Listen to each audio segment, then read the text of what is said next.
ठीक है प्रभु, आपने मुझे अपने दर्शन का लाभ नहीं दिया। इस माटी से आपकी मूर्त बनाकर मैं अपनी ये अभिलाषा पूरी कर लूंगा। यशोदा देवी, क्या अब हम आपके बालक के दर्शन कर सकते हैं? आए।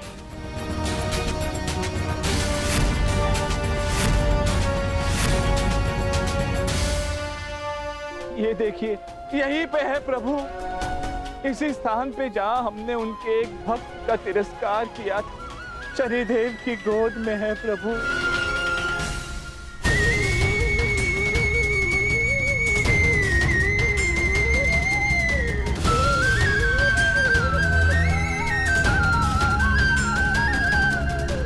आप सभी लोग यहाँ? दर्शन हुए प्रभु के? दर्शन तो हुए, पर प्रभु के नहीं, अपनी भूल की। पुत्र शनि, हमसे भूल हो गई थी।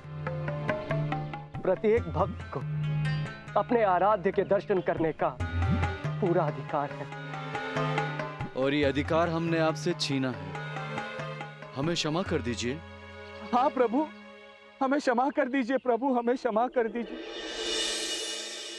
प्रभु, आप तो आशुतोष हैं, अपने समस्त भक्तों की भूलों को शीघ्र, अति शीघ्र भूल कर उनसे प्रसन्न हो जाते हैं, उन्हें क्षमा कर देते हैं। हमसे भी बहुत बड़ी भूल हो गई प्रभु, हमें क्षमा कर दीजिए, क्षमा कर दीजिए प्रभु।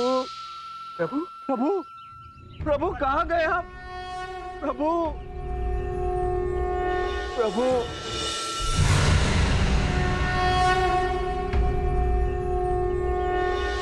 मैंने आप सबको क्षमा किया, परंतु इस प्रकार किसी का भी तिरस्कार उचित नहीं है देवगण। जिसका जो कर्म होता है वही उसका वो धर्म होता है। किसी और के धर्म को निकृष्ट घोषित करने का अधिकार किसी को नहीं। सूर्यदेव, आप धरती के एक छोर से दूसरे छोर तक का प्रतिदिन भ्रमण करते हैं ना? अब आप ही बताइए, क्या कोई ऐसा स्थान है जहां मैं नहीं हूं? मैं तो सृष्टि के कण कण में हूं। प्रभु, मुझे अपनी भूल का आभास हो गया है। यदि जीव को अपने भूल का आभास हो जाए तो उससे बड़ा प्रायश्चित और कोई नहीं होता। कोई भी धन से, आयु से या संपत्ति से छोटा बड़ा नहीं होता। हर जीव अपने कर्म के पालन से बड़ा होता है, और इसी नाते आज शनिदेव आप सबसे बड़े हैं।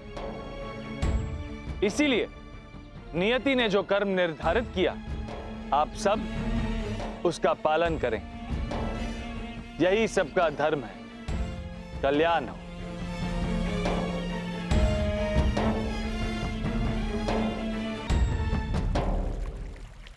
क्या बात है रुक्मणी, मन ही मन मुस्कुरा क्यों रही हो? अच्छा, अब मुस्कुराओ भी नहीं। कितनी चतुराई से आपने देवताओं को सत्य का ज्ञान करा दिया। शनिदेव को तुच्छ समझने की देवताओं की भूल को आपने बड़ी कुशलता से सुधार दिया। भूल हो या भय रुक्मणी, ये तो हमारे मन की ही उपज है। ये मन ही तो है जो सदैव मनुष्य को भ्रमित करता है। ये मन ही तो है जो हर समय तुला लिए हर बात को तौलता है, केवल बाहरी रूप देखता है, परंतु ये भूल जाता है कि हर मनुष्य की आत्मा एक समान है। जो रूप, जो कर्म उसे भाया उसे अपना लेता है, और जो नहीं भाया उसे ठुकरा देता है। ये मात्र देवों की भूल नहीं थी, ये भूल तो किसी से भी हो सकती है। और मन की यही असमानता आने वाले समय में विवाद की जड़ बन जाती। जब हम किसी मनुष्य को स्वयं से छोटा समझते हैं तो दंभ आता, और अपने दंभ को बचाने के लिए मनुष्य किसी को भी समाप्त करने पर तुल जाता है। और ठीक ऐसा कंस के साथ भी हुआ, जिसने देवताओं को नीचा दिखाने के लिए नन्हे नन्हे बालकों को अकारण ही मृत्यु के घाट उतारने का निश्चय किया। फिर क्या हुआ माधव? होना क्या था? कंस के अत्याचारी सैनिकों ने मथुरा और मथुरा के आसपास के गांव में नन्हे शियों के रक्त से यमुना के जल को लाल कर दिया था।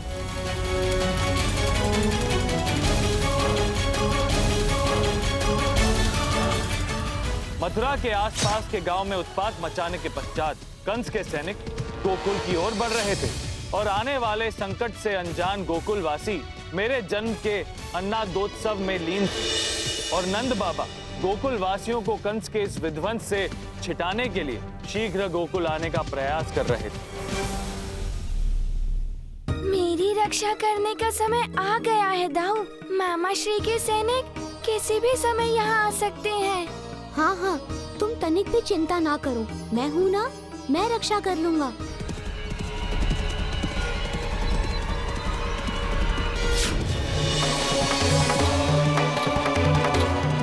हे ईश्वर, मेरे लल्ला की रक्षा करना।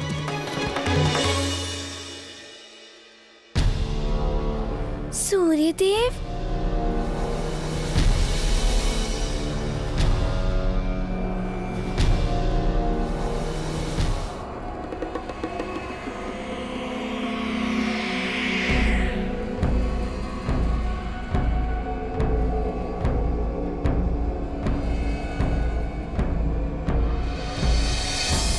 अरे लाजवंती, जरा देखो तो आज सूर्य देवता कैसे चमक रहे हैं, वो भी नंद जी के आंगन में।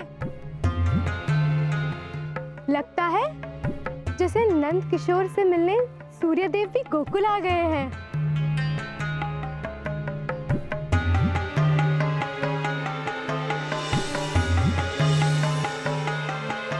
यशोदा, यशोदा। हाँ जीजी, देखो तो आज सूर्यदेव किस अद्भुत रूप में हमारे आंगन आए हैं।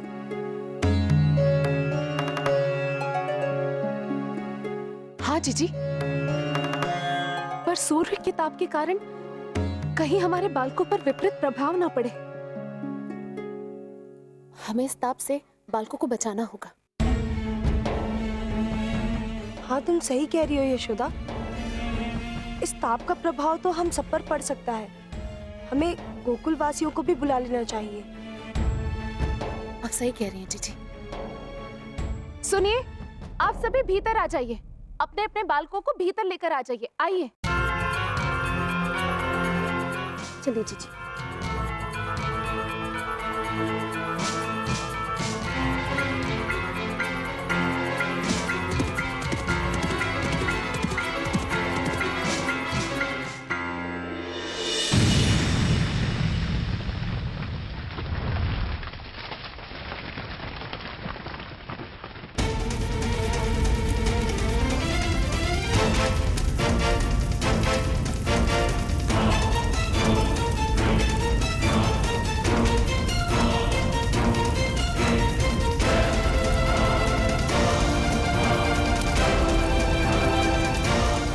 अनर्थ हो गया, सैनिकों ने हमारे घर में आग लगा दी। पूरा गांव जल रहा है, पूरा गांव जल रहा है।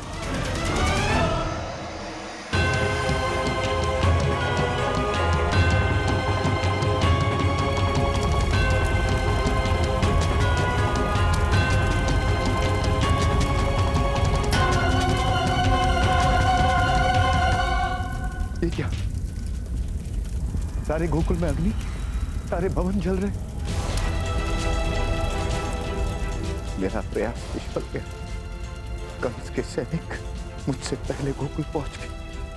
हे ईश्वर, मेरे परिवार की रक्षा कर, कहीं वो किसी विपत्ति में न हो। सुनिए, मैं जानती हूँ कि आप इस समय बहुत भयभीत हैं, परंतु मेरी आप सबसे प्रार्थना है, आप सब कृपया करके शांत हो जाइए। न जाने वो दुष्ट हमें क्यों ढूंढ रहे हैं, किंतु हम सब यहाँ सुरक्षित हैं। कृपया करके आप सब लोग शांत रहिए, कहीं हमारी स्वर सुन के वो दुष्ट यहाँ न भनक पड़े। मैया भी कितनी भोली है। मामा श्री को संदेश देने ही तो इन्हें बुलाया है हमने।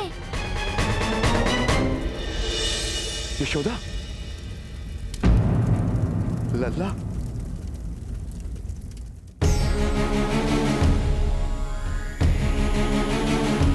दाऊ, याद है ना क्या करना है तो कीजिए प्रारंभ।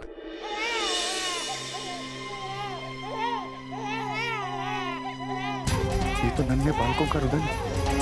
कहीं मेरे लाल लल्ला। चुप हो जा लल्ला, चुप। लल्ला चुप हो जा। ना लल्ला ना, रो मत लल्ला, तेरे रोने से संकट आ सकता है। रो मत लल्ला, रो मत।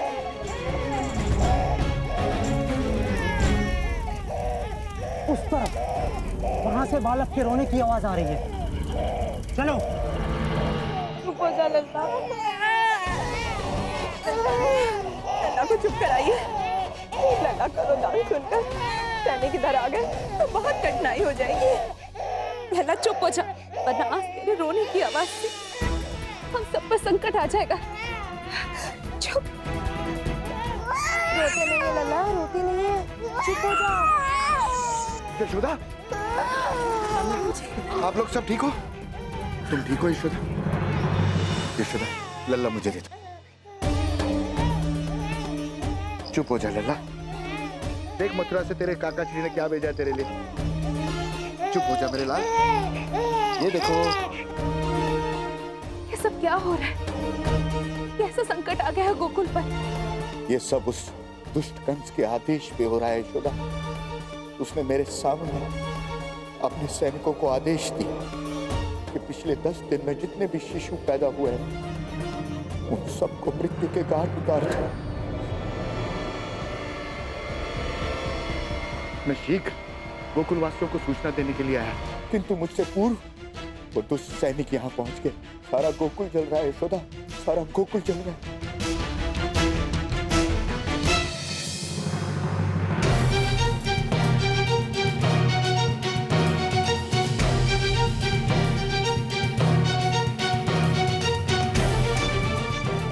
कर लिया प्रयास, हो गया सफल। इस धरती पे ऐसा कोई स्थान नहीं ना जहां तुम इन सबको हमसे बचा कर ले जा पाओ। 10 दिन के भीतर जन्मे हर शिशु का वध निश्चित है, निश्चित है। नहीं, मैं अपने लल्ला को किसी को नहीं दूंगी।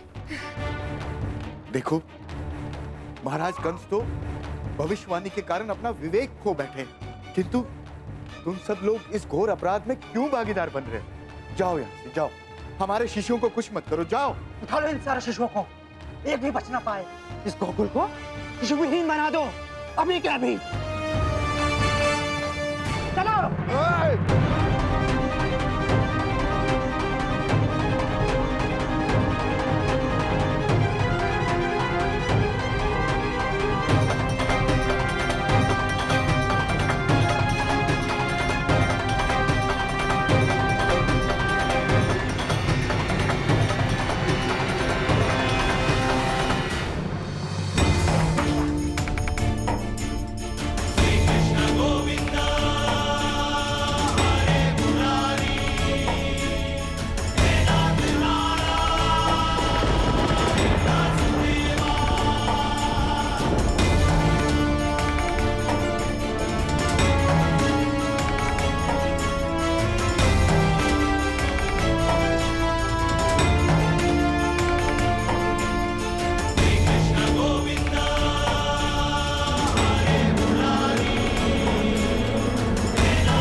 आप सब ठीक है?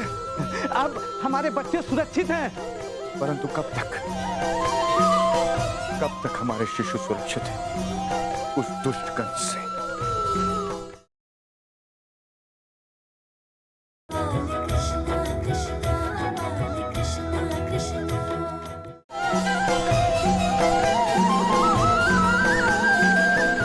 ये वो बच्चियां तो पीछे ही पड़ गई। इनसे तो यमुना मैया बचा पाएंगी। भागो।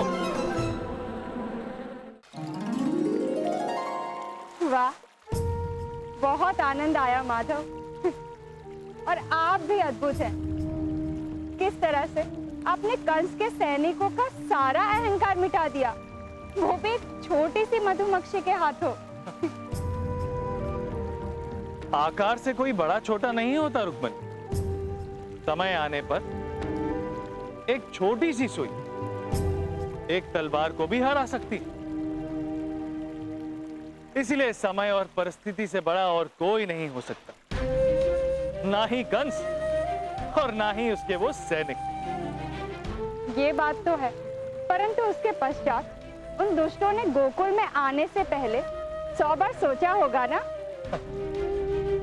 नहीं रुक्मणी, चेतावनी और संकेत साधु समझ सकते, दुष्ट नहीं। यदि दुष्ट को एक ही बार में चेतावनी समझ आ जाए तो बात ही क्या है। जब मनुष्य पर विनाश छाता है तो उसका विवेक उसका साथ छोड़ देता है। और ठीक वैसा ही कंस के साथ भी हुआ।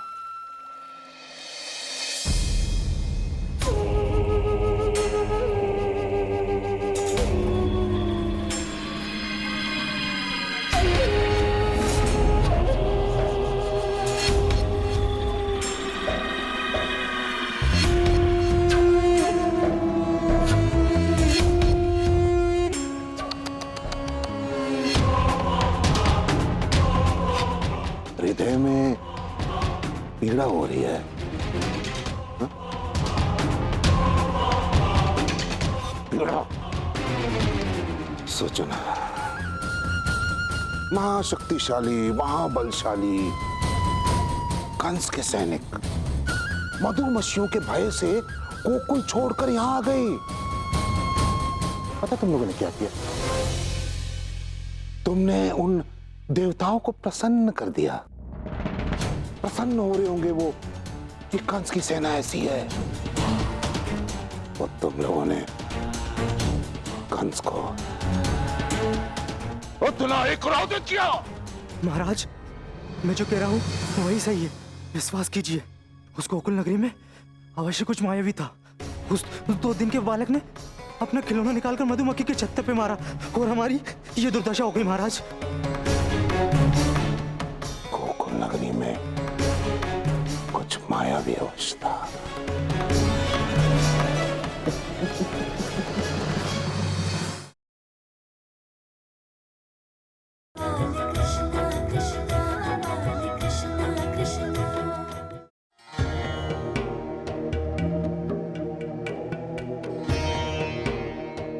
नंदराज, आपका लला तो बड़ा तेजस्वी है। आज इसने पूरे गोकुल को कंस के दुष्ट सैनिकों से बचा लिया।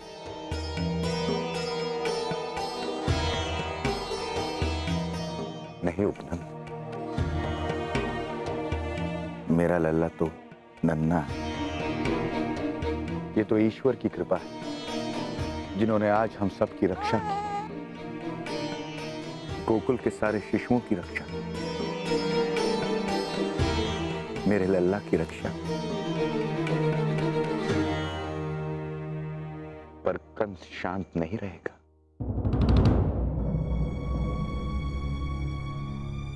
हमें गोकुल को किसी भी अनहोनी से बचाना होगा। गोकुल की सुरक्षा बढ़ा दो और सारे गोकुल वासियों को सचेत कर दो कि सावधान, संकट अभी टला नहीं। संकट अभी टला नहीं है, परंतु क्यों नंदराज?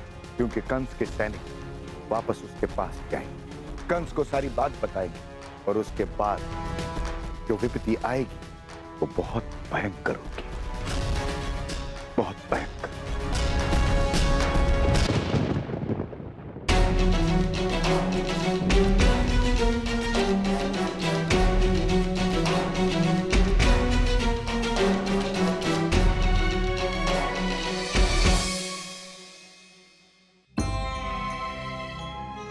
यदि ऐसा ही था प्रभु, तो आपने कंस के सैनिकों को समाप्त क्यों नहीं कर डाला? क्यों उन्हें कंस तक पहुंचने दिया, जबकि वो पुनः आकर गोकुल वासियों को त्रस्त करने ही वाले थे? कभी किसी को मारकर बुराई का अंत होता है रुक्मणी। यदि मैं उन सैनिकों को मार भी देता तो कंस और सैनिक भेज देता। बुराई तो वन की घास की तरह होती है, जितनी उखाड़ो उतनी ही पनपती है। और यदि उस घास का नाश करना है तो उसकी जड़ पर वार करना होता, और इन सब की जड़ था कंस का दंभ। मुझे तो कंस के दंभ का नाश करना था, पाप का समूल नाश करना था। सो तो है माधव, किंतु कंस को समाप्त करना क्या इतना सरल था? सरल नहीं था रुक्मणी, परंतु समय अवश्य लगना था। वो कहते हैं ना कि पाप का घड़ा फूटने से पहले उसका पूरी तरह से भर जाना अति आवश्यक है।